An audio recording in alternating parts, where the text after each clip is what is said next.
2,04,000 ரூபாய் ரேஷன் அட்டையின் மீது இருந்த கடன் இன்னைக்கு 4,54,000. எவ்வளவு ஏத்திருக்கிறீங்க?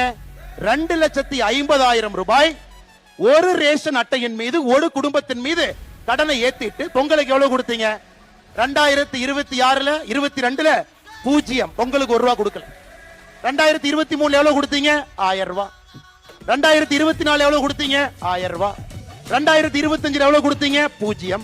2026ல எவ்வளவு கொடுக்கறதா சொல்லிருக்கீங்க? 3000. மொத்தமா 5000 ரூபாயை கொடுத்துட்டு 2.5 லட்சம் ரூபாய் எங்க தலைமையில கடன் வச்சீங்கல்லங்க ஐயா. அதனாலதாங்க ஐயா திமுக நீங்க கில்லாடி. 9,74,000 கோடி கடன். இந்திய சரித்திரத்துல எந்த ஒரு மாநிலத்திலும் கூட இவ்வளவு கடன் யாரும் சரித்திரத்தில் பெற்றது கிடையாது.